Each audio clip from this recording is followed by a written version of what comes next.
Ladies and gentlemen, welcome to Supernatural Selection. I'm your host, Kevin the Bastard. With me this week are Mike the Skeptic. Mike, how are you doing this week? I just had a Christmas tree cake, so I'm doing fine. Fuck you. Son of a bitch. I know. Yes. And I'm diabetic. I can't have one. And we also have Mr. David Davis. David, how are you doing today?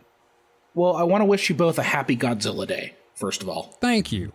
Because we are recording this on November 3rd, which is Godzilla's 68th birthday. And they are also celebrating the 50th birthday of Jet Jaguar. Yes, and then also there is going to be a new Toho Godzilla film next year. I heard that. I clearly have a fixation with Godzilla, and you know what? That's good for tonight's episode because we're dealing with some fun stuff. We are. We're dealing with stuff that is actually not even as fake seeming as Godzilla for the most part. So this week, our belated Halloween special. Ooh. Spooktacular. Spooky postponement. Yeah, no, health problems happen. And we're going to be reading SCP articles from the SCP archive, which can be found at, I believe the website is scp-wiki.wiki.com. Now, Kevin. All right. Yes. I'm not as up to date on the internet as you, obviously, but what is an SCP?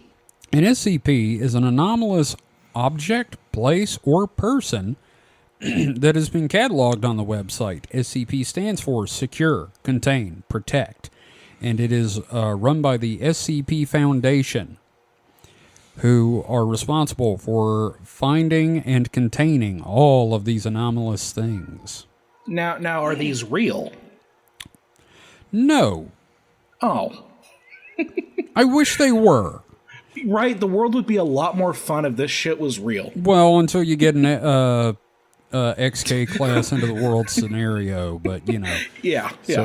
So it doesn't stand for scrotum, cock, and perineum? It doesn't. Oh, damn. Unfortunately. Dare to dream, Mike, dare to dream. Damn it. I signed on for the wrong show then. You really did. Let me change my entry real Mike, quick. you need to go and get on the other podcast on this radio station, Key Party. That's like on a Sunday. That's too much work. You're not Hell, wrong. I'll have you on the mutant hours. Yep. So we've each picked out an SCP article to read. And I don't know.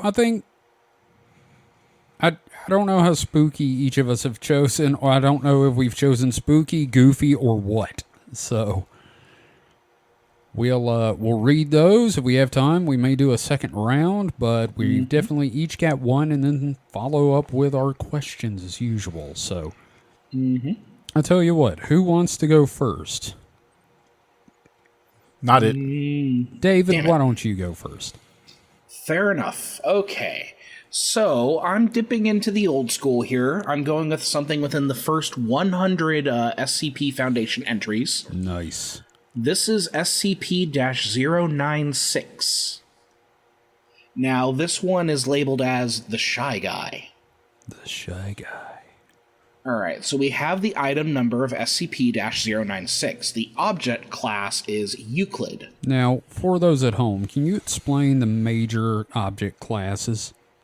Of course, I'm going to go ahead and read from the wiki itself. So, Euclid class SCPs are anomalies that require more resources to contain completely, or where containment isn't always reliable. Usually this is because the SCP is insufficiently understood or inherently unpredictable. Euclid is the object class with the greatest scope and is usually a safe bet that an SCP will be in this class if it doesn't easily fall into any of the other standard object classes. As a note, any SCP that's autonomous, sentient, and/or sapient is generally classified as Euclid due to the inherent unpredictability of an object that can act or think on its own. Right. So this is like, I think, the catch-all category for the archive. Most stuff's going to fit in here. Anything that refuses to be contained, like me, yes, is going to be a Euclid class. I remember when that group of Euclids got together and they started that boy band, Euclids on the Block. Yes, thank you. Thank you. I quit. Get back here. All right. So now we have this idea that, like, the expectation is that this is something that's not going to be easily contained. Exactly. So as far as how these go, I know that, Kevin, you and I have done like a little bonus ep on the Patreon where we've talked about SCPs, a little less structured, but for those of us who are new, these articles are classified like literal dossiers on a database of objects. So, And they have a typical format. yeah, so right now I'm going to read what are called the special containment procedures. And this is where the fun comes in because of how elaborate some of these can get. Yes. Okay, here we go. SCP-096 is to be contained in its cell, a 5 by 5 by 5 meter airtight steel cube at all times. Weekly checks for any cracks or holes are mandatory. There are to be absolutely no video surveillance or optical tools of any kind inside SCP-096's cell. Security personnel will use pre-installed pressure sensors and laser detectors to ensure SCP-96's presence inside the cell. Any and all photos, video, or recordings of SCP-96's likeness are strictly forbidden without approval from Dr. and 05-. Alright, so already we have an interesting sort of containment procedure to this thing. Mm-hmm. Very elaborate. Indeed. Now, let's go ahead and get into the description of what this thing is. Yes. Okay. SCP-096 is a humanoid creature measuring approximately 2.38 meters in height. Subject shows very little muscle mass with preliminary analysis of body mass suggesting mild malnutrition. Arms are grossly out of proportion with the rest of the subject's body, with an approximate length of 1.5 meters each. Skin is mostly devoid of pigmentation, with no sign of any body hair. Alright, SCP-096's jaw can open to 4 times the norm of an average human. Other facial features remain similar to an average human, with the exception of the eyes, which are also devoid of pigmentation. It is not yet known whether SCP-96 is blind or not. It shows no signs of any higher brain functions and is not considered to be sapient. That's fucked. And it's also interesting because if we consider Euclid classes as being things that can think for themselves, we suddenly have something that can't or doesn't show signs of traditional sapience. Okay, so SCP-096 is normally extremely docile, with pressure sensors inside its cell indicating it spends most of the day pacing by the eastern wall. Now, isn't there a certain magical law or something attached to, like, the east magic? I don't know. I actually would have to research. I feel like I've heard of that before. That's true. I mean... Yeah, okay. So, however, when someone views SCP-096's face, whether it be directly, via video recording, or even a photograph, it will enter a stage of considerable emotional distress. SCP-096 will cover its face with its hands and begin screaming, crying, and babbling incoherently. Approximately 1 to 2 minutes after the first viewing, SCP-096 will begin running to the person who viewed its face, who will at this point be referred to as SCP-096-1. Right. Okay, now this is getting pretty interesting here. Yeah. So, documented speeds have varied from 35 kilometers per hour to kilometers per hour. Redacted. Yep. Right? And seems to depend on the distance from SCP-096-1. At this point, no known material or method can impede SCP-096's progress. The actual position of SCP-096-1 does not seem to affect SCP-096's response. It seems to have an innate sense of SCP-096-1's location. Note, this reaction does not occur when viewing artistic depictions. So I'm getting Looney Tunes logic here. Yeah? Nothing is impeding it. Yeah, it sounds like a Pepe Le Pew. Or like, like Wile E. Coyote running through a rock face or something. Sure, yeah, that too. But like, you lock the door, you turn around, there's Pepe. Oh, enchanté. Okay. Oh, my little pigeon. Upon arriving at SCP-096-1's location, SCP-096 will proceed to kill and SCP-096-1. 100% of cases have left no traces of SCP-096-1. SCP-096 will then sit down for several minutes before regaining its composure and becoming docile once again. It will then attempt to make its way back to its natural habitat. God damn it. It eats them. It Definitely ate eats him. Yeah, it sounds like it eats them, yeah. Yeah. Because they said the thing about the jaw, so... Yeah. Due to the possibility of mass chain reaction, including breach of Foundation secrecy and large civilian loss of life, retrieval of subjects should be considered alpha priority. Dr. has also petitioned for immediate termination of SCP-96. Apparently the termination order has been approved and is to be carried out by the doctor on such a day. However, that apparently did not take. Because there is an incident involving the SCP. Now, we do have an audio log interview from one of these 96-1s. Right. Now, do you want me to read that? I think that will be appropriate. All right. So, there's going to be a lot of redaction here, so if you hear beeping, it's not me swearing. It's literally I'm incapable of saying these things because the SCP Foundation will come after me. All right. And we got to be careful. Yep. Okay. Audio log from interview 096-1. Interviewer, Dr. Interviewed, Captain, retired, former commander of Retrieval Team Zulu 9A. All right. Begin log. Time, research area, Captain. It's always sucks ass to get to the initial retrieval duty. You have no idea what the damn thing is capable of besides what jacked up information the field techies can scrape up, and you're lucky if they even tell you the whole story.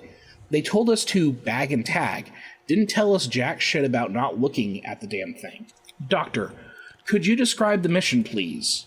Captain, yeah, sorry. We had two choppers, one with my team and one with backup with Zulu 9B and Dr. We spotted the target about 2 clicks north of our patrol path. I'm guessing he wasn't facing our direction, else he would have taken us out then and there. Doctor, your report says SCP-096 didn't react to the cold. It was negative degrees. Captain, actually it was negative... And yes, it was butt naked and didn't so much as shiver. Sorry, I'm a child, and the word butt naked. Pausing for a second, I mean, think about the description of this thing. I'm picturing like nude Slender Man with like an extendable jaw. See, I'm just picturing like emaciated Robert Smith from The Cure. You know what this reminds me of? What's that? Wendigo. Yeah, a little bit. Yeah, I feel like there's be elements of the Wendigo. It might. Well, then I'm trying to figure out the connection between the photograph, but we could theorize when we get to the end of this. Right. Okay. So, anyway, we landed, approached the target, and Corporal got ready to bag it. That's when Doctor called. I turned to answer it, and that's what saved me. The target must have turned, and my whole squad saw it. Oh, shit. Doctor, so that's when SCP-96 entered in an agitated emotional state? Captain, yep. Interviewed, now pauses for a second before continuing. Sorry, got the willies for a second. Doctor, that's all right. Captain, yeah, well, I never saw its face. My squad did, and they paid for it up the ass. Doctor, could you please describe it a little more? Captain, yeah. It started screaming at us and crying. Not animal roaring, though. Sounded exactly like a person. Really fucking creepy. We started firing when it picked up Corporal and ripped off his leg. God, he was screaming for our help. Fucking A. Anyway, we were blowing chunks out of the target round after round. Didn't do jack shit. I almost lost it when it started him. Shit. Doctor, that's when you ordered the use of an AT-4 HEDT launcher? Captain, an anti-tank gun. Started carrying it ever since SCP- got loose. I've seen those tear through tanks like tissue paper. Did the same thing to the target. There was significant damage to SCP-96? Captain, it didn't even fucking flinch. It kept tearing apart my squad, but with half of its torso gone. Jesus. He draws a large half circle across his torso. Fucking hell. Right? But it was taking damage? Captain, if it wasn't showing it. It must have lost all its organs, all its blood, but it didn't acknowledge any of it. Its bone structure wasn't hurt at all, though. It just kept tearing my squad apart. Doctor, so no actual structural damage. How many rounds would you say were fired at SCP-96? Captain, at least 1,000. Shit. Our door gunner kept his GAU-19 on it for at least 20 seconds. 20 fucking seconds. That's 650 cal rounds pumped into the thing. Might as well be spitting at it. This is when Zulu 9B arrived? Captain, yeah, and my squad was gone. Zulu 9B managed to get the bag over its head, and it just sat down. We got into the chopper and got it here. I don't know how I never saw its face. Maybe God or Buddha or whoever thought I should live. The jackass. Fuck. Doctor, we have now obtained an artist depiction of SCP-096's face. Would you like to view it? Captain, you know, after hearing that thing screams and the screams of my men, I don't think I want to put a face to what I heard. No, just no. All right, I believe we're done here. Thank you, Captain.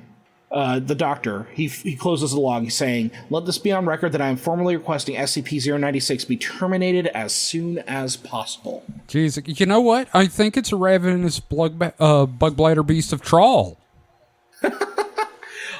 Yeah, so, like, that's one of the things I love about these SCPs is that, like, because it's decentralized storytelling, Yeah. you know, anyone can take one of these, like, redacted bits and just expand on it. Oh, yeah, no, it's great. And they do. There is so much more on the site besides this. But I don't know. I'm kind of with you on the Wendigo thing.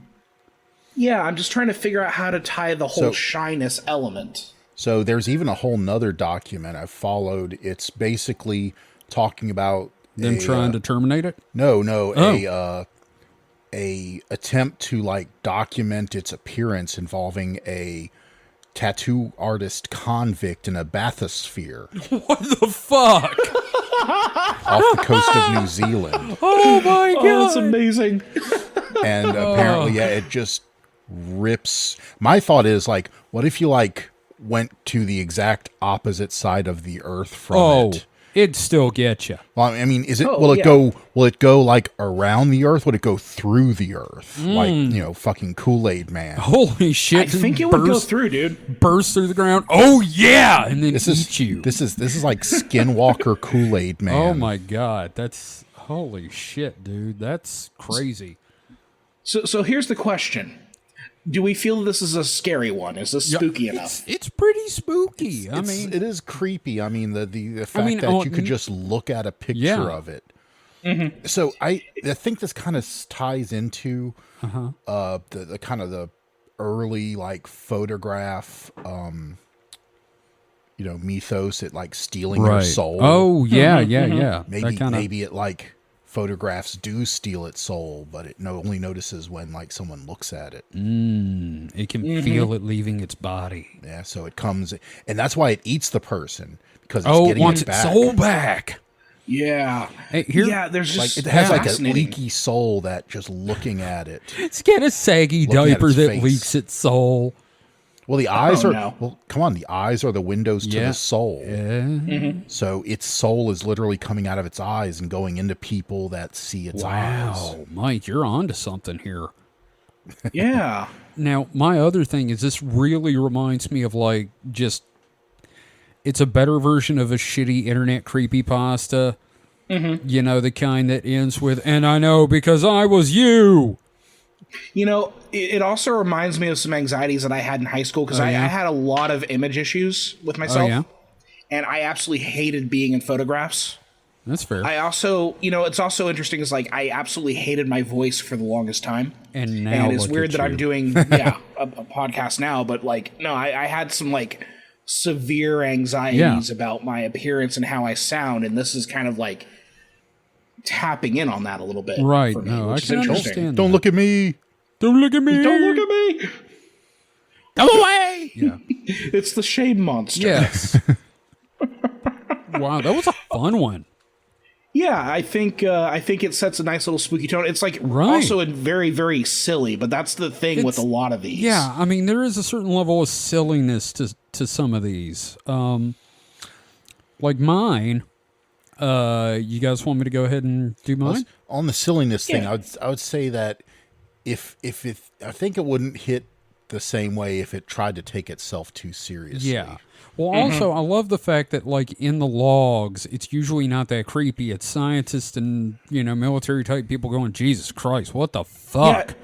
Yeah, it's very blue-collar, and that's one of the things I love about the approach to all of this, is that these guys are just kind of like, this is a fucked-up job, and we're going to do it. It's very second half of Ghostbusters. Yeah, it's kind of like, if the BPRD was real. Yeah. Yeah. From, Mike, that's from Hellboy. Yeah. Yeah. The Bureau of Paranormal Research and Defense. Thank you. Yes. I do a lot of Hellboy references. I apologize for that. No, it's fine. It's fine. I love me some Hellboy. Hell yeah. Hellboy.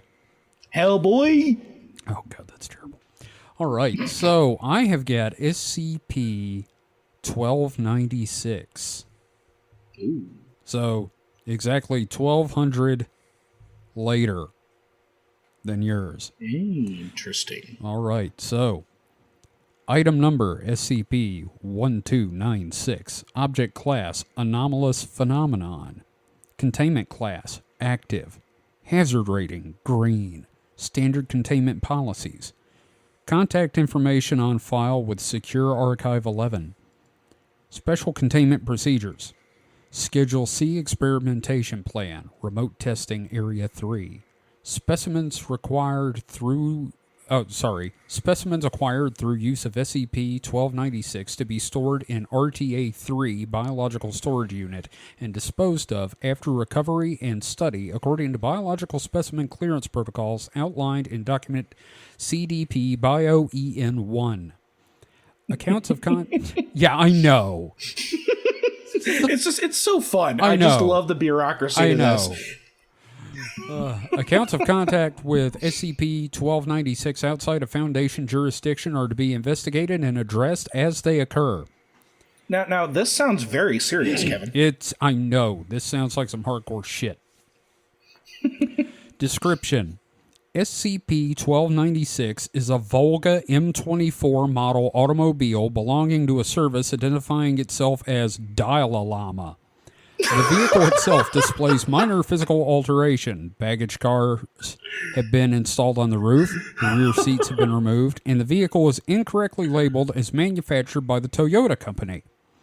The Dial-A-Llama Company's contact information and slogans are painted on the sides of the vehicle. Upon calling the provided telephone number, callers will be put in contact with a sales representative from Dial-A-Llama, henceforth referred to as SCP-1296-A. Attempts to find the location of SCP-1296-A or to acquire any additional information from it have failed.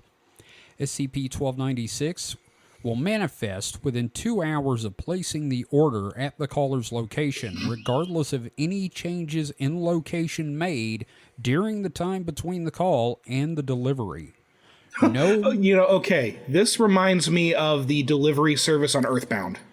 Yes. Yes, it the mock pizza. It is escargot delivery, except llamas. No maximum range to SCP-1296's manifestations has been found, but it will require adequate space for the vehicle to manifest. Attempts to track SCP-1296 have failed. GPS devices attached to the vehicle have ceased function after SCP-1296 has left view and has consistently evaded pursuit. SCP-1296 will always manifest with one driver of varying appearance and 2 to 8 llamas in addition to whatever specimen was ordered. The cost of the order will vary without apparent pattern.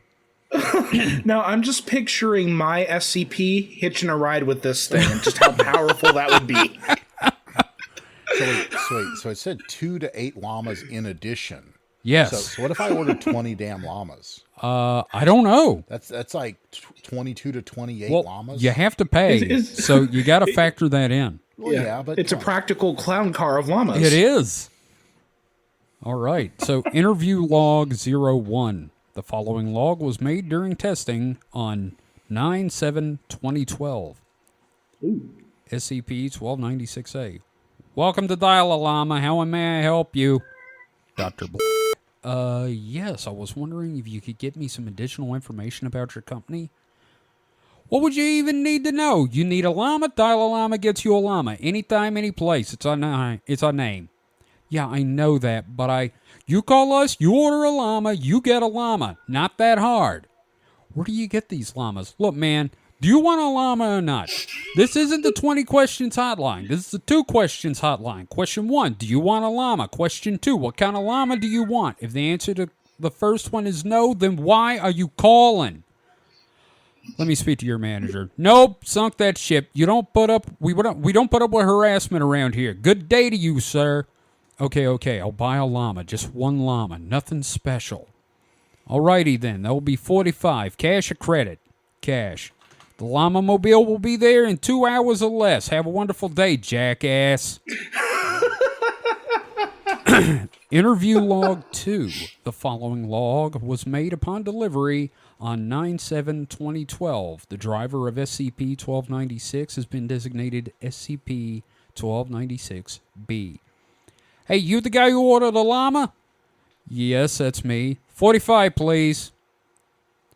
Pays SCP-1296-B.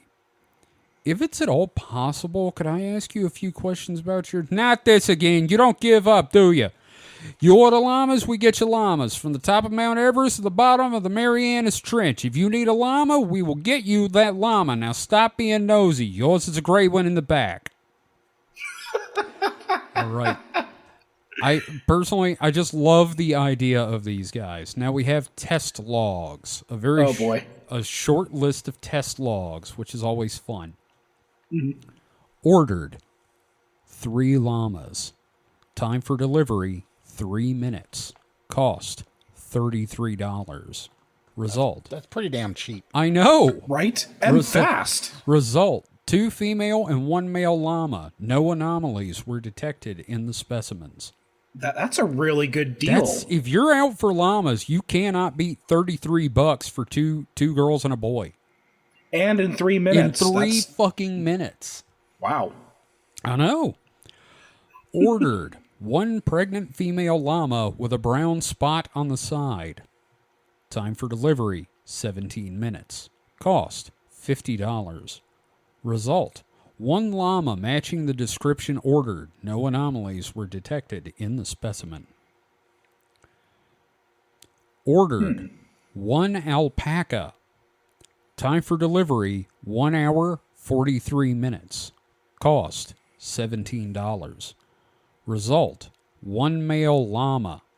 Specimen had the hide of an alpaca glued to it. Closer inspection revealed that the hide had been freshly skinned. Now that's customer service. No shit. Like, they ordered the alpaca. We ain't got no alpaca. Well, they had an alpaca. Why didn't they just send the fucking alpaca? Because it's Dial-A-Llama. Mm-hmm. Dial-A-Llama and friends. Yeah. It's like the Krusty Krab pizza, you know. The Krusty Krab doesn't normally serve pizza. That is them standing on their integrity. Yes. That is like, we have alpacas right here, but we're not going to send a fucking alpaca because it's Dial-A-Llama. So here's a llama with a freshly skinned alpaca skin on it. Fuck you, buddy. Yeah. All right. Ordered 1 llama with 1 L. Time for delivery 1 hour 27 minutes. Cost $200.02. Results. A Buddhist monk. Subject had no recollection of events preceding delivery. Subject was administered anesthetics and released without incident.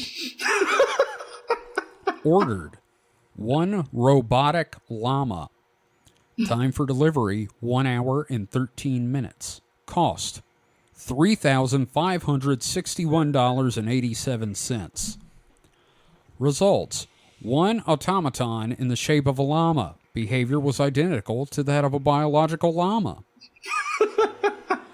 So I did have a theory that that complications made the price go up, but the alpaca was only $17. Yeah, I think it's because that's costing you both a llama and an alpaca. Yeah. Mm-hmm. Yeah.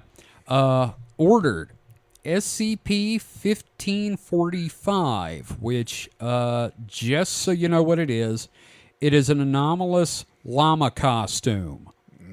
Like, like a pantomime horse type. Yes. But when you get inside, you act like a llama. Like, the two people just become, like, they get really in character. Okay. So, ordered SCP-1545. Time for delivery, 15 seconds. Cost, none. Notes: SCP-1545 was observed to vanish from its containment locker upon ordering. SCP-1545 was delivered 15 seconds later, containing 2 deceased individuals, both unidentified. Autopsy revealed that they had been deceased for at least 24 hours.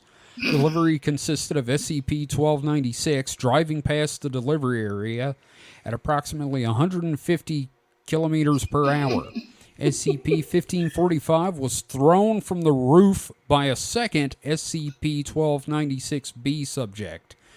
SCP-1296-B2 was heard to scream, "Just fucking take it!" before departing.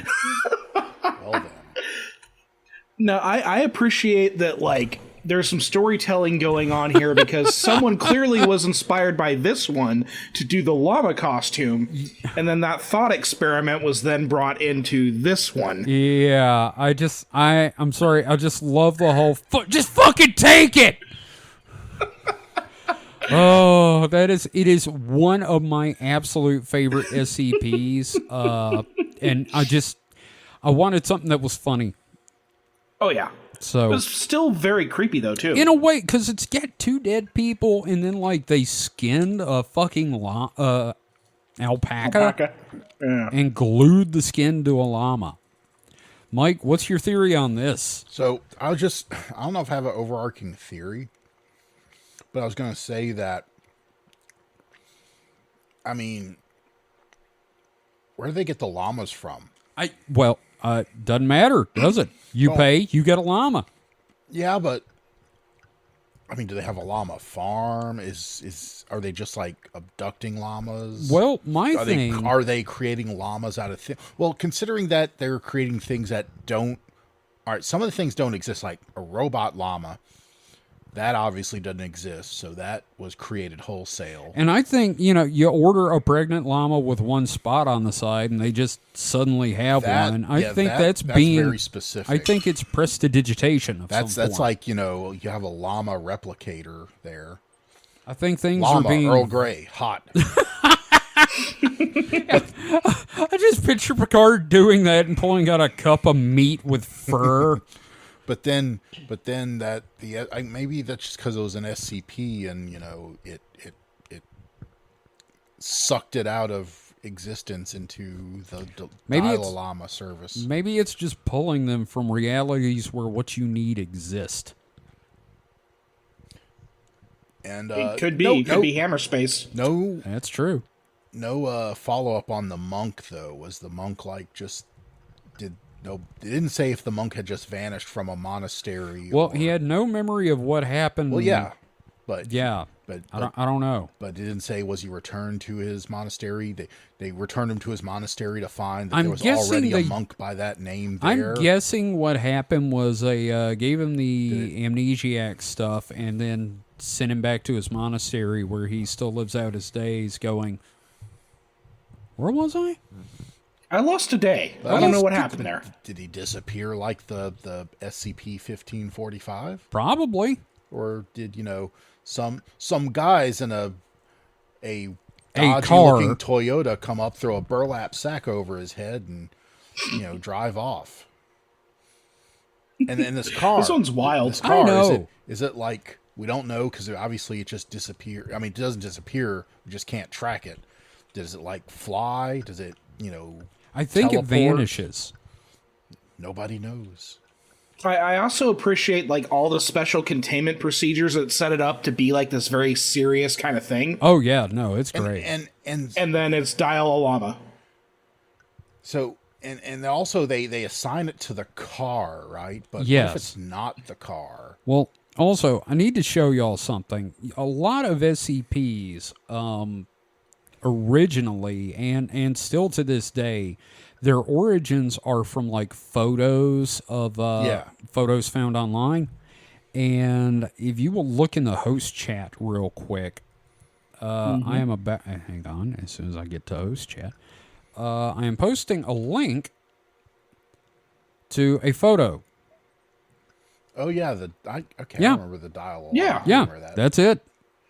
No visas required. Need a llama deliveries anywhere, anytime. I like that they blanked out the phone number. Yeah, it used to be there because I'm willing to wager they got a shit ton of calls once his picture hit. Like, I don't know. I love this SCP. And yes, it even says Toyota on it. Yes, poorly written. It says Toyota. Mm-hmm.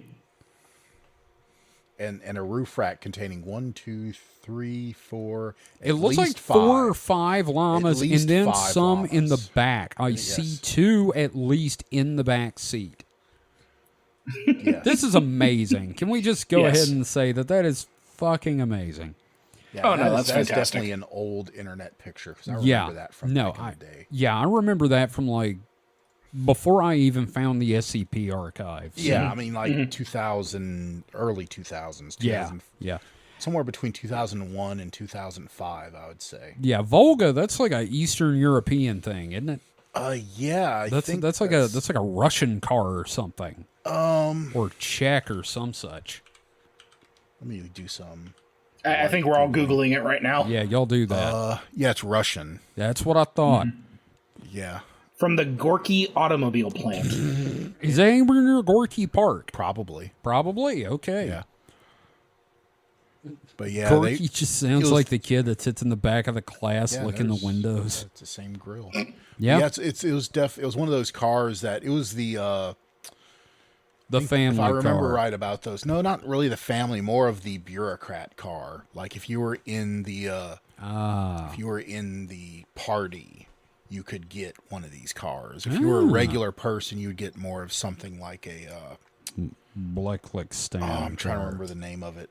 There were a couple of other more like, pedestrian Russian cars. This was kind of more, mid class. Like you weren't super important, but you didn't have a driver. But the Russian equivalent of like, I don't know, Cadillac, Mercedes, Cadillac. You had a nice car, but you weren't rich enough to have someone drive you around. Yeah. Or not rich, obviously it was Russia, but you aren't important enough to have a driver. Rich in potatoes. Yes. You did not have the proper status to own Volga. All right, so Mike, you've got something for us, right? Yeah, so there's luckily a random button, so I hit random. Yes. And picked the second one that didn't seem like it was too long, which on that makes so much sense for you. It's actually kind of short compared to y'all's, but because I thought I was looking for 2, and now it's just 1, and 1 is none.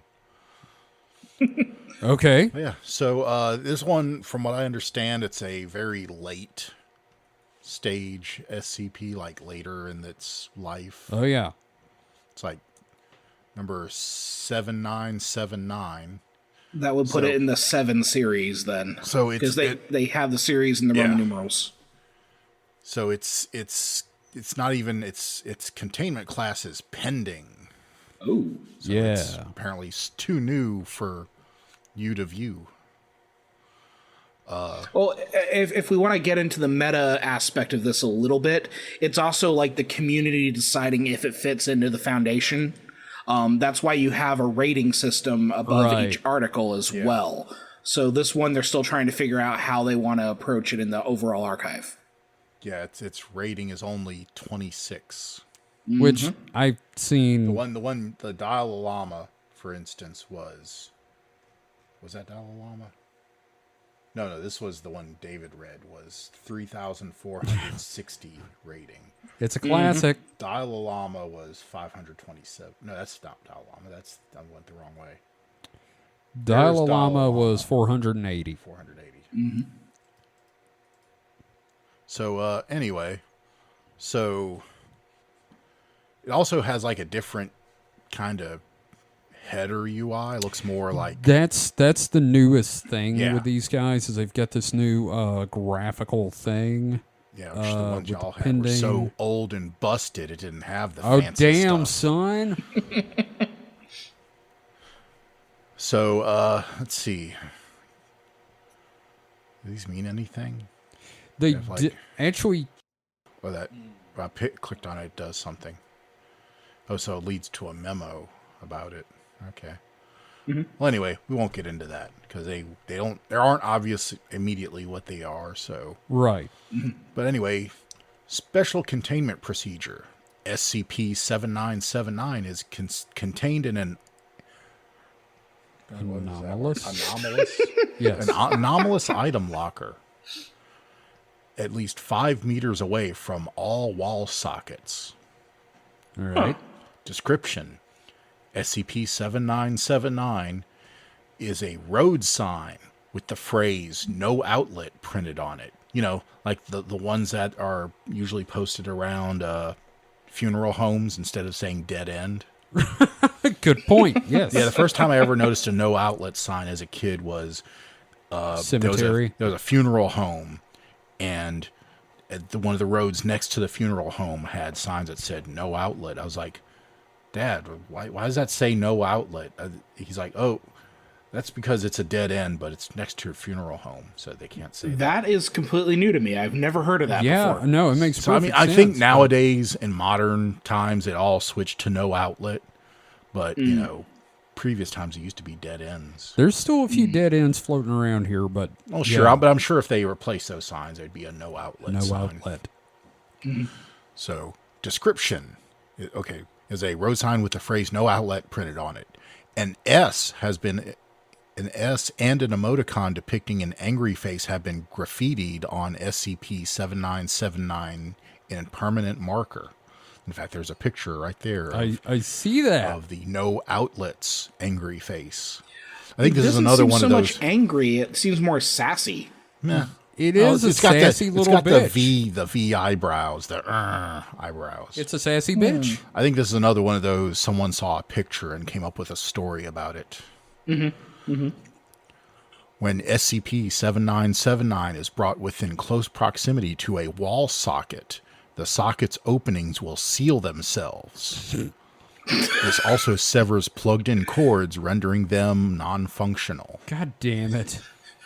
It's like a pickup artist walking into a bar and hitting on the women. You just hear everything just kind of dry up and shrivel up. Just oh God, it's terrible. Addendum 7979.1. Junior researcher Thomas Leoprine. Which is funny. You think that would have been redacted. Yeah. They usually redact names, it seems like. Discovered the words "No Road Signs" written onto the wall plate of a socket just outside of 7979's area of effect. Security footage indicates that the message manifested over the course of 4 hours overnight. It has since been designated SCP-7979-1. Addendum 7979-2. A test was performed in which the two objects were brought together. As SCP-7979 came within range of 7979-1, Leoprine began to feel a force similar to magnetic repulsion pushing against himself and the sign, and was thus prevented from any further forward movement. Even when aided by 2 security guards, the 3 were unable to push 7979 into the chamber. Further progress was made when 7979 was placed in the arms of a bulldozer, which I didn't know bulldozers had arms. Well, you have to have an arm for the little plate thing in front. I guess. Yeah. Scooper Okay, or that whatever it makes is. sense. As the 2 anomalies approached each other, a series of anomalous effects occurred. It is currently unclear what these effects are, as once the objects came within range of each other, the security cameras in the area malfunctioned, along with the driver of the bulldozer passing out from an, quote, intense pressure in his skull. What the fuck? A minor increase in electricity usage was noted during the post-event analysis. After the event, both objects were rediscovered, sustaining minor damage. The emoticon on 7979 changed, distorting into a pair of crossed-out eyes and an agape mouth, while the right socket of 7979-1 has become rusted and warped. Both SCP-7979 and 7979-1 no longer produce anomalous effects. Reclassification to neutralized pending. Motherfucker killed each other. When an unstoppable force meets an unmovable object. Look, and I'm sitting here going, that's agape, isn't it? It's... I like this one. I think it's still very much in a draft phase. Yeah. I think number one, there should be more redactions in here. Oh, yeah. No, there are no redactions in this one. Yeah. And then also, I think it just needs a little more weirdness to it. Oh, sure. I think that cop out of, a series of anomalous effects occur, but is unclear what these effects are. I think that's kind of a cop out. I think it would benefit from, a little more addition to it. Yeah. And in Addendum 7979.2, I heard that as the announcer from the first series of Look Around You. A test was performed in which 2 objects were brought together. I just, it just reminded me of Look Around You. Look around you. That one's a fun one, though. Yeah. I think it needs more. I do too, but I think it's a good example of what's going on currently with the Foundation. It also kind of needs a little backstory, like how'd they find it? And Yeah, they did not go into that at all. like where was it found? I think the best detail though is the driver of the bulldozer passing out from the pressure in his skull. I think that's that's good. I think that is the best part of this whole thing so far. I agree. Yeah. What if you took the no outlet sign to a outlet mall? Ooh, the whole place stops existing. See, there's stuff like that could have been in the test logs. So that's a fun one. I mean, it's a good beginning for this one. Yeah, I'd be curious to see how this one changes over time. But, that's one of the things that I love about this is that it's a very active thing, and people are contributing to it and remixing and everything like that. I love community projects like that, especially when they're so organic. This is something that just a bunch of anonymous assholes just kind of put together, and it's become this thing. It's actually nicer saying anonymous assholes, because I was just going to say fucking nerds. But yes, completely agree. I think it's great community-wise that they're doing this. It's awesome. Mm-hmm.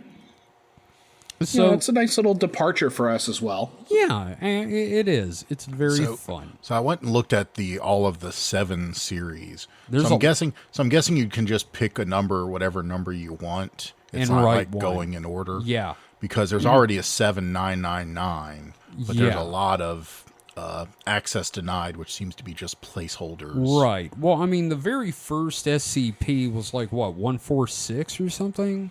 Yeah. So a lot of this is 173, my bad. Yeah. Yeah, a lot of this is stuff that's when you get to the first 100 or so, those are pretty much the canon ones, I think. And also maybe into the 2 series as well. Yeah. And I'd also like to recommend if you're something I did. So I was a little more familiar. I've never really read SCPs that much, but I watched a video. There's this video channel or YouTube channel I watch called Down the Rabbit Hole. Right. And one of his early videos was history of the SCP. Talking about kind of a lot of the drama they had in the I wouldn't say early days, kind of the mid days after. Right. Once it took off and people started like, because there was a whole flap about one of the images that inspired an SCP, and it's that statue, that famous art installation. Yeah, they didn't talk about that much. They had to actually take that down because the artist was finally like, I don't want you using this anymore. Yeah. Well, and then if we're recommending like YouTube videos, there is a YouTube content creator called Nightmind. Have either of you gentlemen heard of Nightmind? Nope. You've told me about it.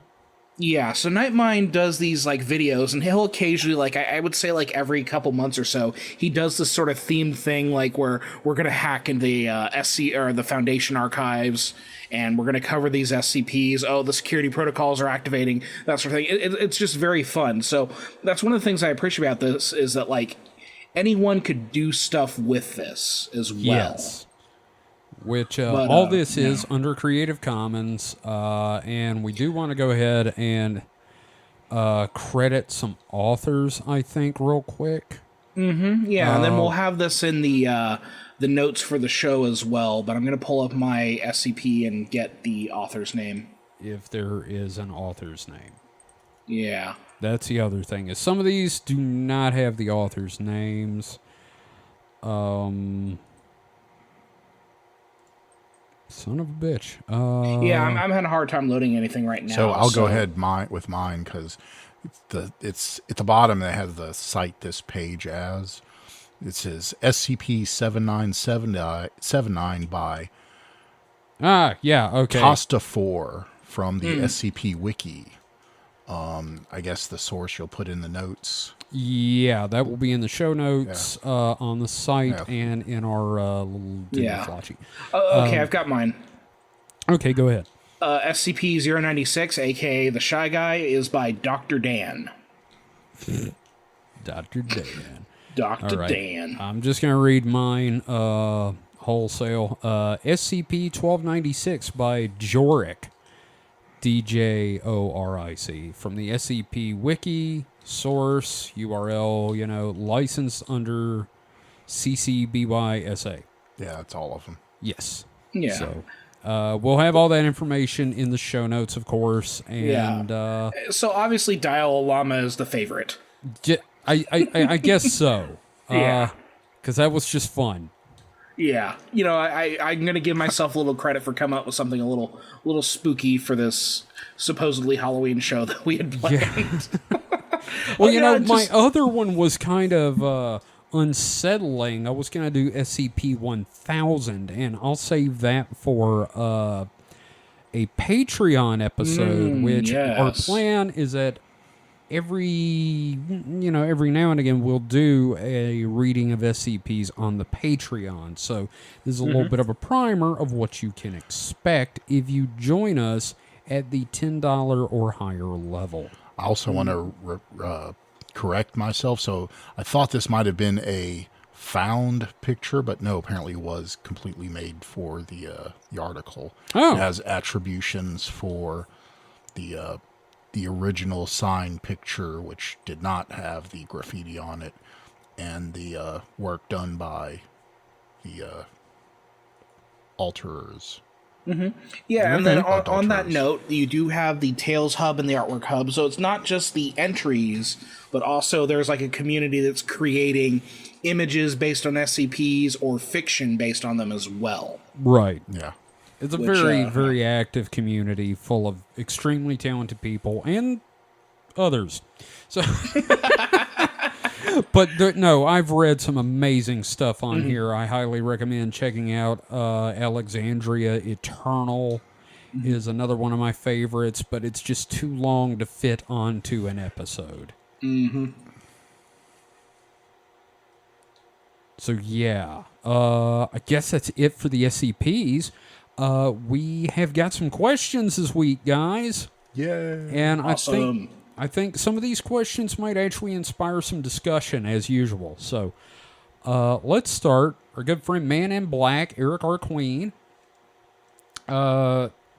Question for the next show, since it will be out on Halloween. Sorry about that. Oopsie. Yeah, sorry. My bad. Oh my. That one was on me. So, what are you guys' go-to candies for Halloween, and which ones do you hate? Well, I'm just gonna say my go-to, flat out. You give me a Reese's, I'm a happy boy. Yep, Kevin loves Reese's Pieces. And peanut butter cups. Well, I'm just saying, I was messing with you. Oh, you mostly love the peanut butter cups. Any of the Reese's, but Kevin's a peanut butter whore. I am. He would do bad, evil things for anything peanut butter. I would join the reptilian conspiracy. I get it, man. I get it. I fucking love Reese's. Yeah, man. As far as the ones I hate, anything chalky like a Necco wafer is pretty much the devil. No, what about Smarties? They're okay, but I'd rather not have them. I mean, they're not Necco wafers, but you know, they're still. I don't know if they're too chalky. They're very tart. Yeah, well, that's different. I'm talking about chalky, like okay. Like you could draw on the fucking sidewalk with them. What about candy cigarettes? You know what? I never got them. Someone didn't have an oral fixation. Yeah, well, you know. Hey, I won't say that. That's Shut up. Whatever the fuck it was, you shut up right now. So, Mike, what's your favorite candy? Yes. Okay, except Tootsie Rolls. I'm not fond of Tootsie Rolls. See, I like Tootsie Rolls, but you just... They're just so... They don't taste like chocolate, and they're just like chewy. It's like they're Tootsie Roll flavored. It's Tootsie Roll flavored, like, I don't know. I like them. Bubble gum. I like the Midgies, too. The little fruit and vanilla flavored Tootsie Rolls they do. Yeah. We had some... See, they bought a bag of those at work, and I think all of us, except for Mike, ate I had some, but they were just like... If I want something that chewy, I'd rather have like a real caramel or something. Ooh, I love caramels. The soft ones. But yeah, I mean, I'm less picky about candy than Kevin. I will eat most things. Okay, I don't like gummy stuff either. Okay, like gummy bears or jelly beans Mm. or Twizzlers. Did you just call them Twizzlers? Twizzlers. Like they're like lizards. Twizzlers. I didn't say Twizzlers. I said Twizzlers. I misheard you, and now I'm obsessed with the idea of Twizzlers being no, it's a lizard. Twizzlord. Twizzlord. But yeah, no, the gummy stuff. I'm not. No, thank you. Okay. But yeah, especially anything. Okay, except for the Almond Joy or Mounds. No coconut either. But anything else, chocolate. Yeah. Real chocolate. See, I like Almond Joy and Mound. Oh, you're the devil. Yeah, no, okay. My candy taste. Holly gave me some shit about that the other day because. Do you want me to kind of dive into my answer here? Oh yes. Oh please. God, yes. Okay, so for the Mutant Hours Halloween special, I did that Chucky soundtrack, but I also did trick or treat tips, right? Mm-hmm. So I talked about candy and that sort of thing, and I was talking about Smarties and Tootsie Rolls and those kind of like candies you can get in bulk really cheap, and like how that's actually what you should be giving the kids because it lasts longer.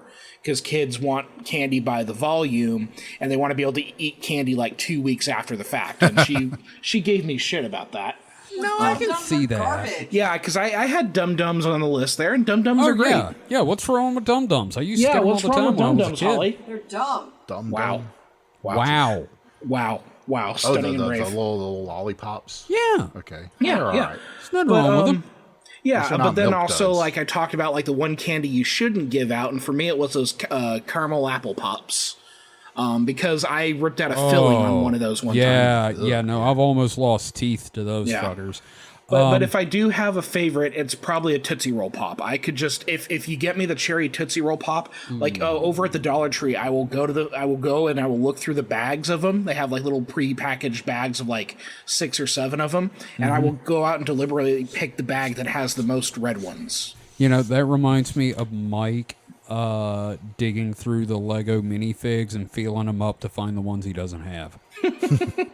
Well, at least I got a little window on the package, so I can count. Oh, 1, 2, 3, 3 Tootsie Pops. See, I would rather have a blow pop than a Tootsie Pop. Like, blow pops are good too. Yeah. But, now, I will say, one thing I hated giving for Halloween. Fucking pennies. Oh, God. You see UNICEF anywhere on my fucking costume, bitch? What's the worst treat you... Oh, so, like, is a penny the worst treat you ever got? Not penny, like a little baggie full of pennies. Oh, no, I never got that. I got, like, a penny. What? Okay, no. I never got that. Like, every year there'd be a couple of dumb shits that would just drop Kevin, a penny in. Those people were geriatric. They're probably 90 years old. And collecting for UNICEF. No, they remember when a penny could buy you, like, something. Look, up until... God, I don't know when they stopped doing it. You remember you could go in the bank and there'd be, like, a penny gum machine? No. What? Like, the earliest money thing I can remember, nothing was lower than a nickel. Holy shit.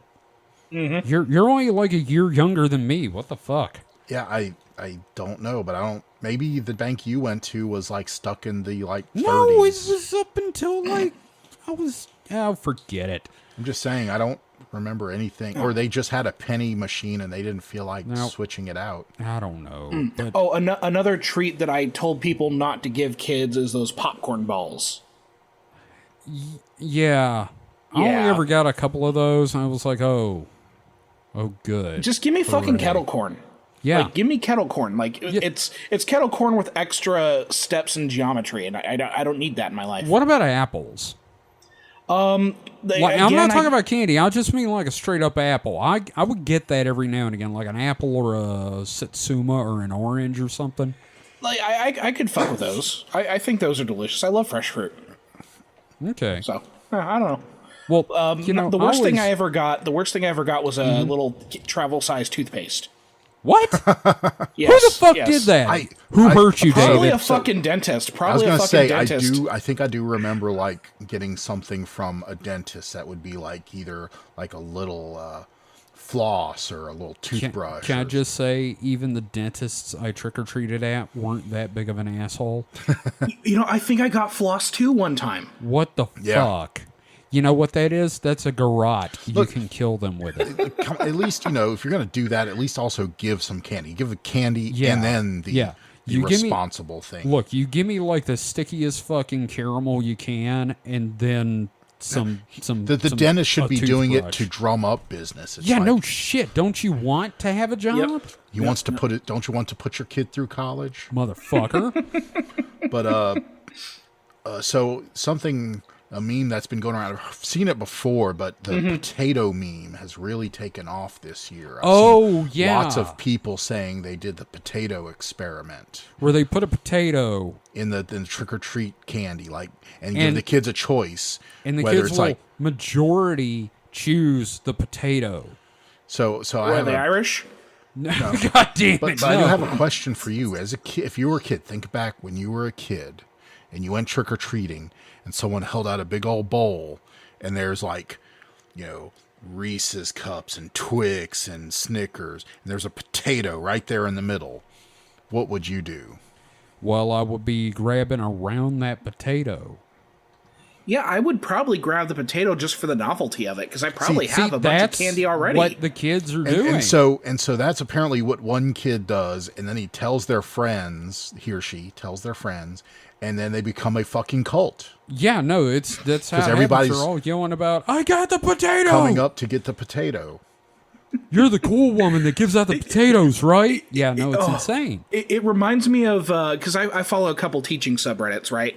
And there was a teacher talking about this club on their campus. They work at a high school, and there's a student club. And the student club is literally... It's a lettuce eating competition where two people are each given a head of lettuce, and who can eat the head of lettuce first wins. And this is a legitimate club at one of these high schools, and it's just like, I don't understand it, but that is like Generation Z right there.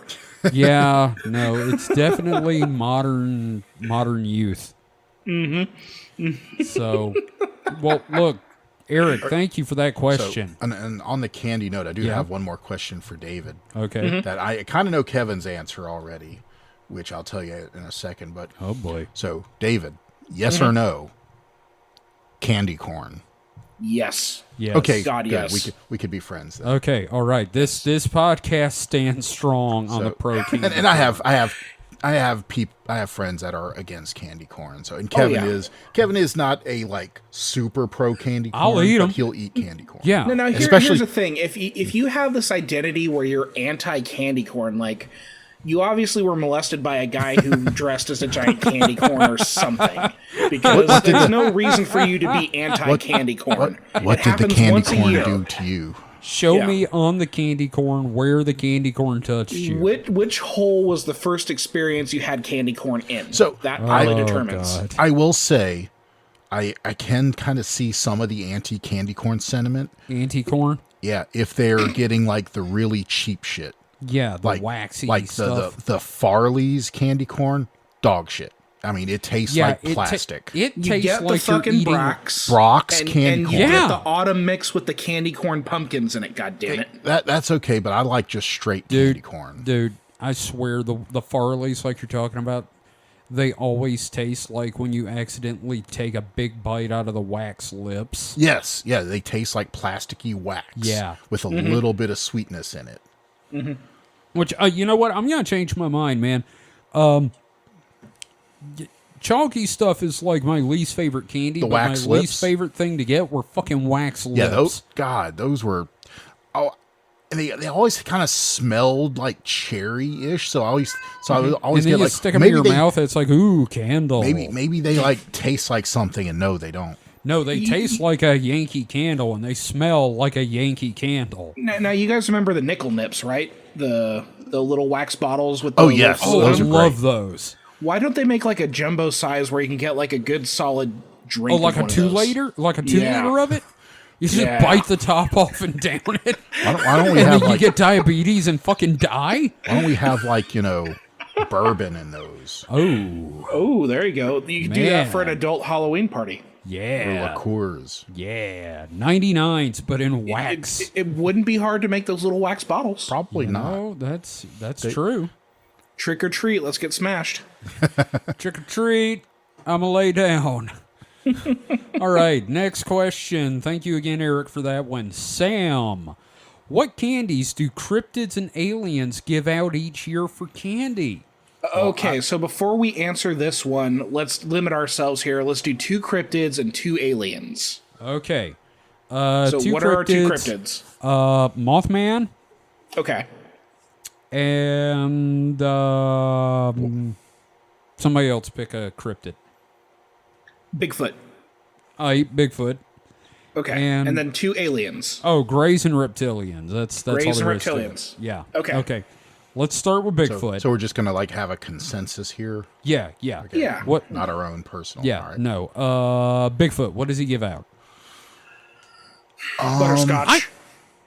Butterscotch. Yes, butterscotch. I was gonna think. I kind of remember some kind of like foot-based candy, maybe, but I can't. Fruit by the foot. Yeah. Oh. Yeah, but that's not really something you give out. Well, let's just make butterscotch a thing, man. Well, I told you where that came from, right? When I worked at the mental health clinic, we had butterscotch discs out, and we ran out, and we had a suggestion box right next to it. Yeah, and we open it one day, and inside is just this poorly scrawled note that says, "Get more butterscotch." I was like, what kind of fucking cryptid is that? Well, I also think that like Bigfoot would be kind of like an old soul. Yeah, like, no, definitely. Probably got like a bunch of boxes of butterscotches that came off a truck. So was he so old he was annoyed when Werther's Originals came out? Oh yeah, he remembers. He gives out it was the old ones, the clear wrapped ones, or the gold wrapped ones. I don't remember. Not foil, but like, oh yeah, they used to have foil not foil, but like they were gold. And this is the exact same color as the thing inside, but it was gold for some reason. Now, can you imagine being out in the woods? You're hunting for a Bigfoot. All of a sudden, a 7-foot-tall ape man approaches you, and you don't know what to do. Right? He's just walking towards you. He smells awful. He has that kind of low rumble, and then all of a sudden, a giant hand approaches and drops a single butterscotch into your own hand. It's like, and then he walks off into the forest. I'm good with that, actually. So I was just imagining when you started that analogy, in my head, I was picturing the guy like just standing there, like mouth agape, not really screaming, agape, just like mouth agape. Yeah, wide open, and the Sasquatch walks up, puts it in his mouth, and then just like closes his mouth on it with his hand. There you go, little human. Yeah. Thank you. The gentle giant of the woods. Yes. with his little bag of butterscotch. I love this idea. I'm in love with the idea of the gentle He has little Sasquatch. butterscotches tucked into his fur. Oh God, they're wrapped still. Yes, yeah, no, he's not. He's not a sicko. Yeah, exactly. Yeah. So, okay, so right. butterscotch for sure for Bigfoot then. Oh yeah. Yeah. Mothman. I'm thinking M&M's for Mothman. Well, it is in the name. Yeah. Mothman, M&M. Yeah. I don't know. Let me think. Mothman. Something. I feel like something that like evokes light because moths like light, but I'm trying to think of a candy that has kind of a light angle to it. Not any that I can think of. Like a Milky Way, maybe.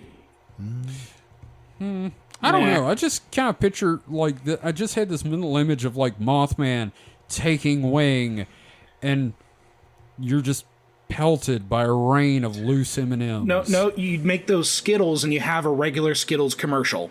Okay, let's go with Skittles. That is literally just going to be an ad for Skittles. You know what? You're right. the Skittles.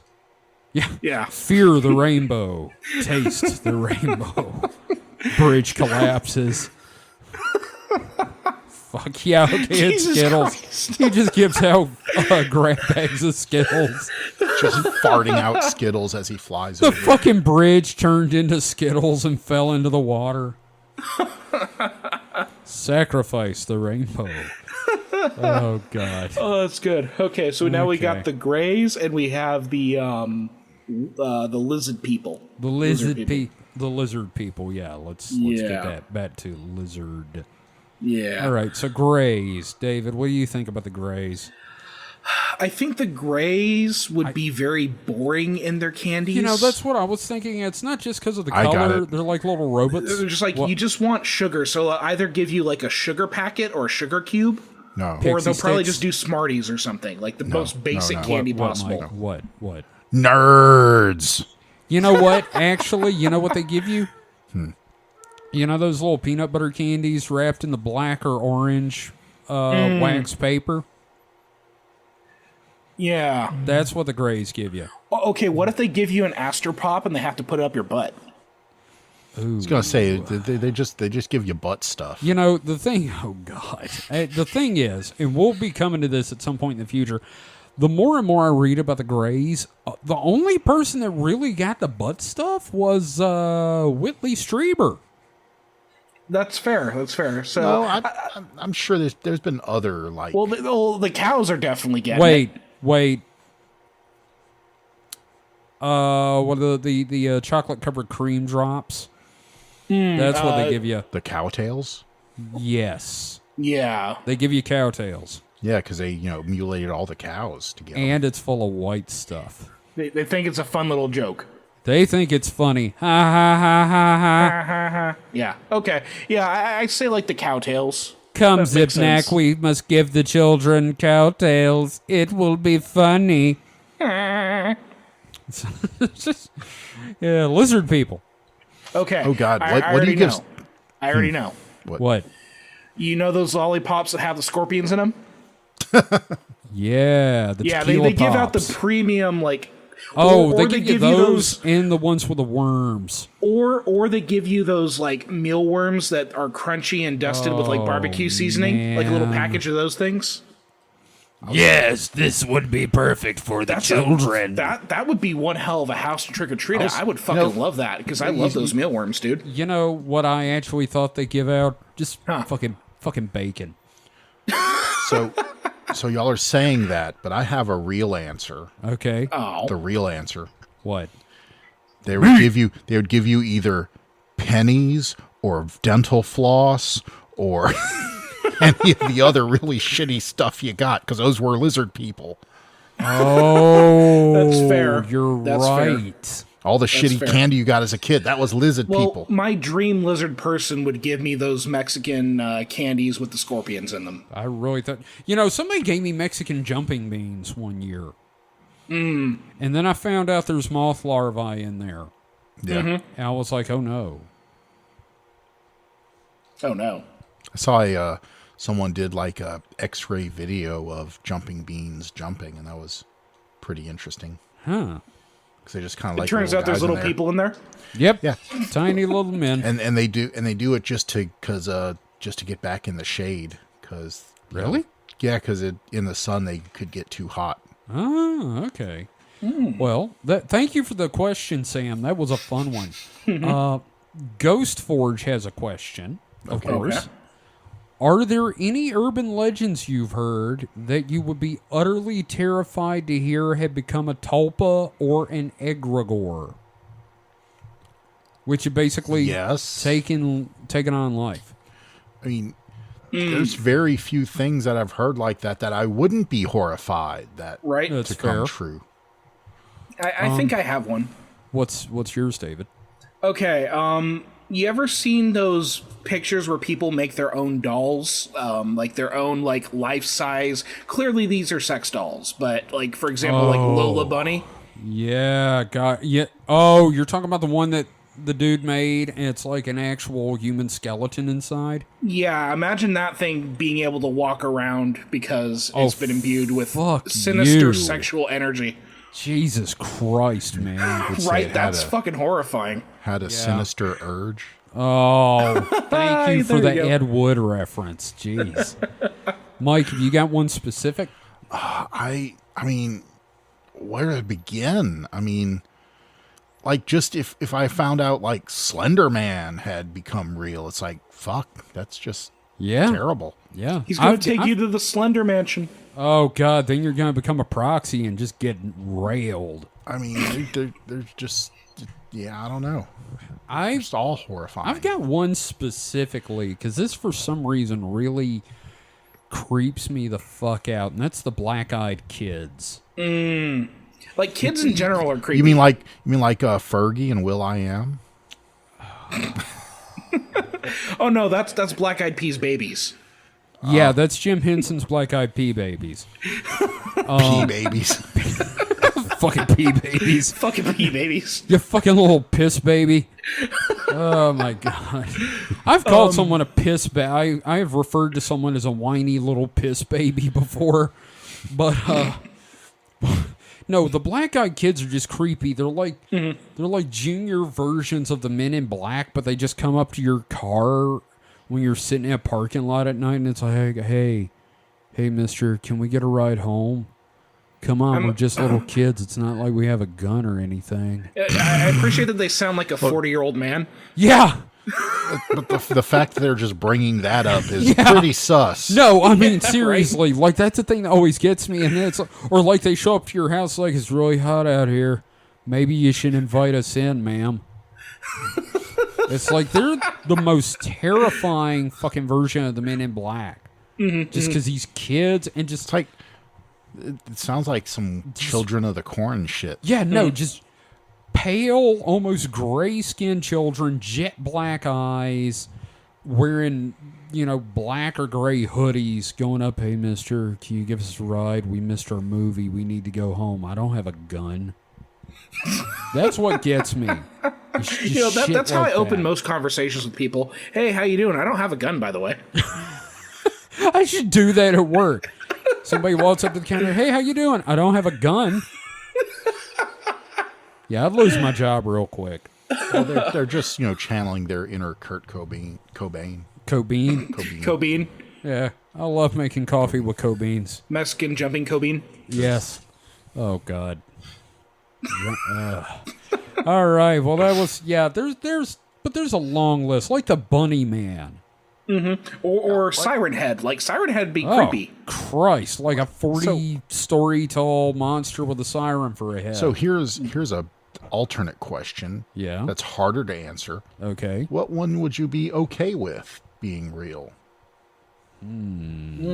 See, it's harder. It's there are very few things that people come up with that are like, all right, this would be fine. There's no like ice cream bunny. I mean, here comes the ice cream bunny.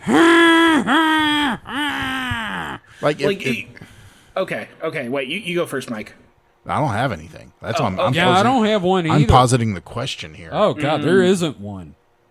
Yeah. We've never come up with a good thing as a species. Well, yes, we have. Santa Claus?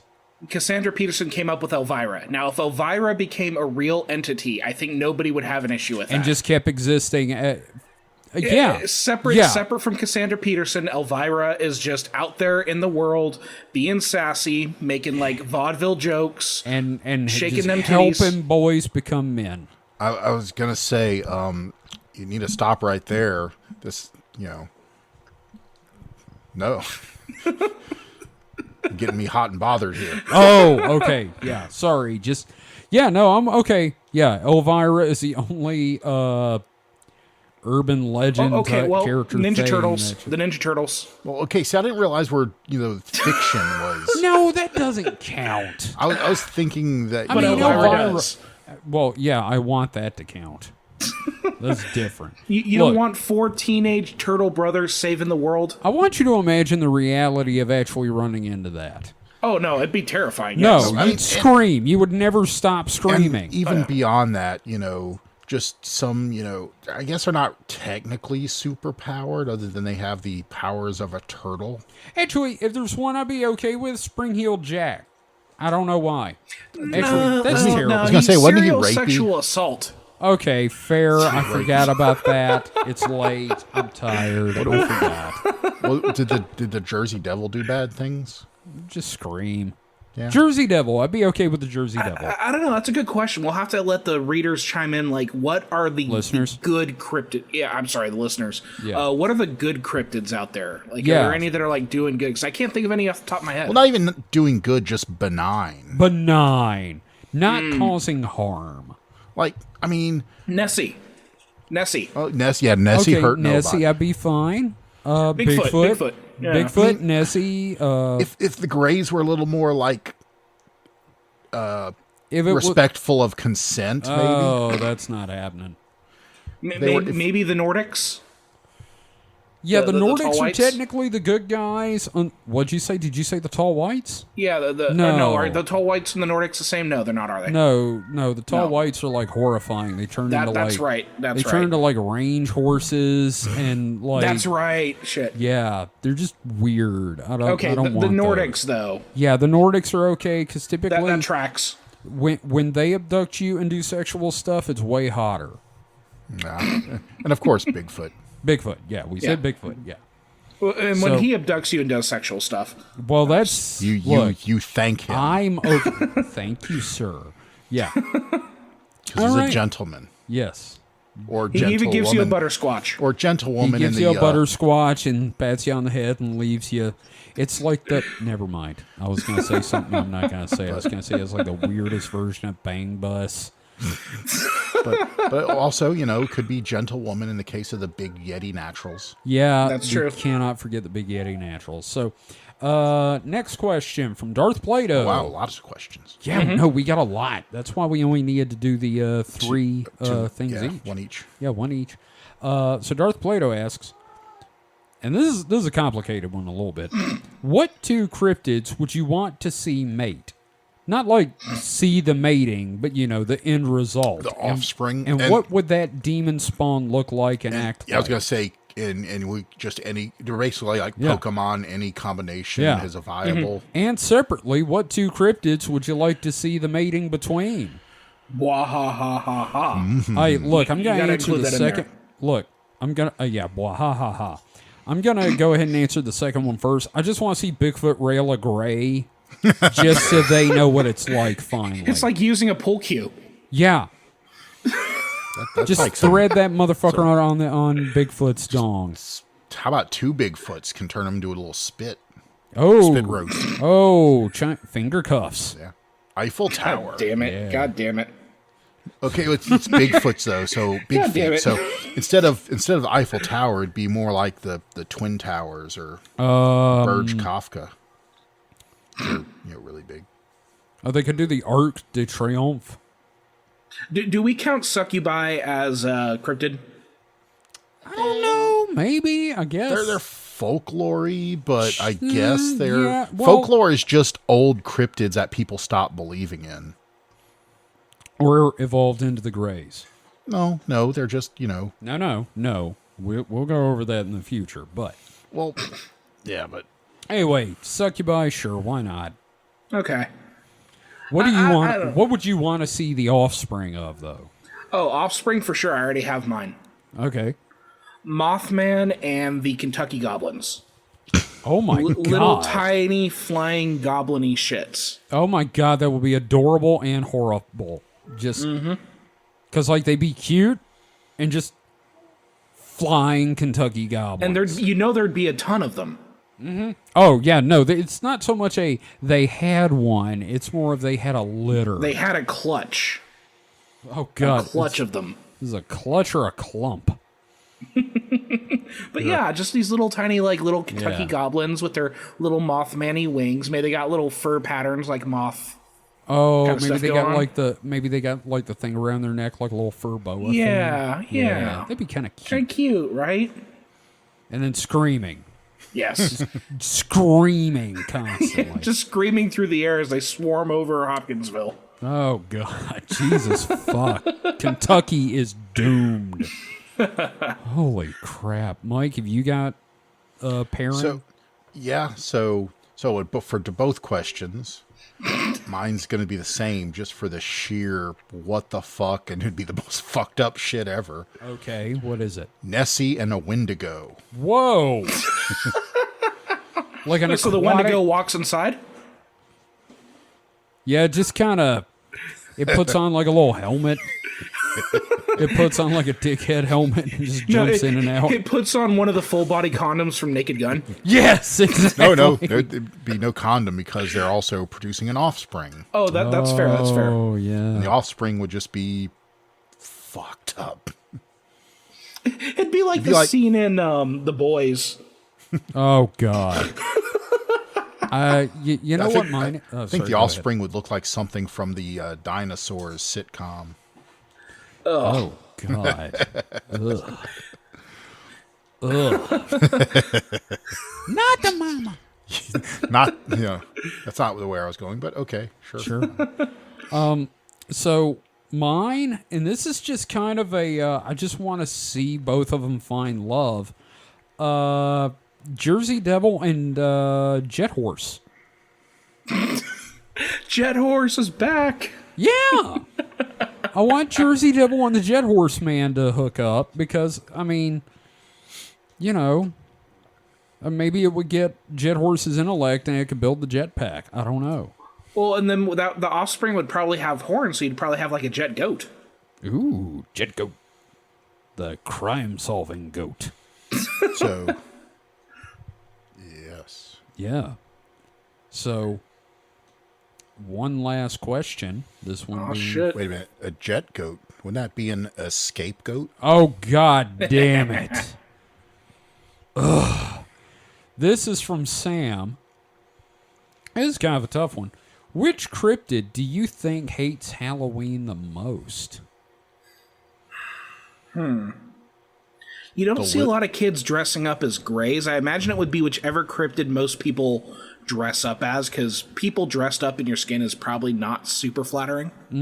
Or rough approximation of your skin. Yeah. I was gonna say the lizard people because they have to give out all that dental floss and Necco wafers. Well, you also get the masks of the politicians at the Halloween store. So every politician you dress up as, if you're wearing a Hillary Clinton or a Donald Trump mask, you're dressed as a lizard person. So, God damn it, they're dressed like me again. Yeah, no, that would suck. I kind of feel like the Greys hate it most, though, just because there's so many people out. It's kind of hard to abduct somebody out of a group. That's a good question. Now I don't get a lot of trick-or-treaters out here, but I don't see a lot of people dressed as Greys. We or haven't aliens. had trick-or-treaters in a while. Yeah. This is a kind of trick-or-treat desert here. Yeah. I don't even remember seeing a whole lot of aliens on Halloween, like, as far as people dressing up. I think there's something, like, deeply unsettling about the Greys that keeps people from dressing up as them much. Yeah. Because, like, whether you believe in them or not, there is something unsettling about the look of a Grey. Mm-hmm. I think it's because it speaks to everyone because they've seen it before when they were born. Yeah, we've talked about that. But yeah, repressed memory thing. I'm repressed, just kind of buried. Yeah, your first memory. Yeah, you'd rather not relive it. Yes, exactly. It reminds you of a thermometer in the butt. Oh God. Well, which also because I think more recently. They started doing thermometers under the armpit of babies. So I wonder if there's going to be found memories of, aliens sticking things in people's armpits. I was taken by the Greys and he stuck his dick under my arm. That played the silence. Yeah, okay. I mean, I didn't know where to go with that. Yep. All right. Well, I made it weird, so time make to it close. Weird. I said it first. Yeah, well, still, I said the thing about the dick under the arm, so... There's nowhere to go other than Japan for that. Yep. I'm big in Japan. So, thank you, everyone, for listening. We really appreciate it. We got some new art coming up next week for the Weekend Weird, so it's not always just Enrique with Saturn or Jupiter. Been exploiting that AI. Damn straight.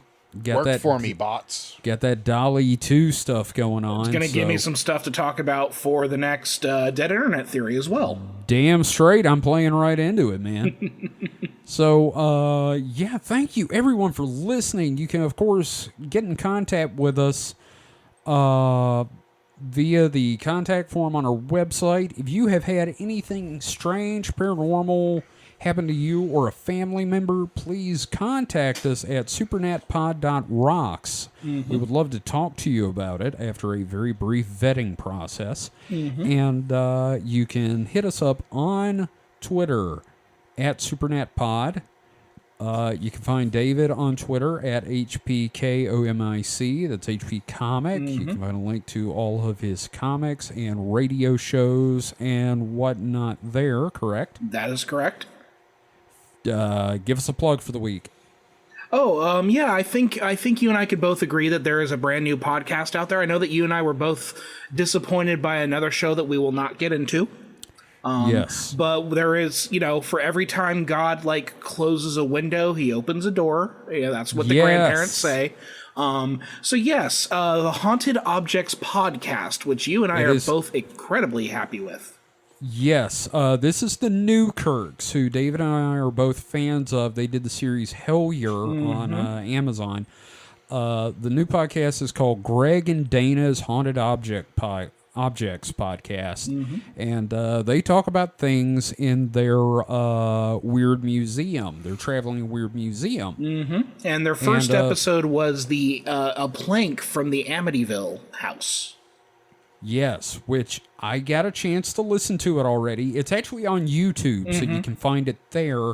I don't think it's filtered into Google Podcasts yet, so I haven't had a chance to subscribe to it on there, but it's on their YouTube channel, Planet Weird.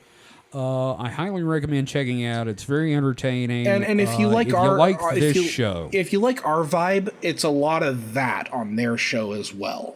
It is. Yeah. It is. They're even deeper into it than us. Well, because they actually have these things that they've been able to study, it's such an interesting perspective. Because I know that Zach Bagans tries to do that with his haunted museum, but also Zach Bagans is kind of a starfucker. Yeah. So, like, they talk a bit about Zach Bagans on there. Yeah, it's funny. Like when you get into this like whole world of like TV ghost people, you start hearing the stories, and you know who they're talking about. But but Greg and Dana have access to this library of really interesting stuff, and it's one of the most unique approaches to this subject that I've heard. Definitely. And I actually just got done watching the first season of Hellier yesterday again. Mm-hmm. And you know what? It was better the second time around. I take it back. The whole tin can thing I found much more interesting this time. Well, and it's one of those things where you kind of have to rewatch it to kind of put these things. Again, you and I are going to have to talk about Hellier. Yeah. We'll talk about it on the Patreon first. Yeah. Yeah. So that name, was it Zach Bagans? Mm-hmm. Yes. Of the Underhill Baganses? Right.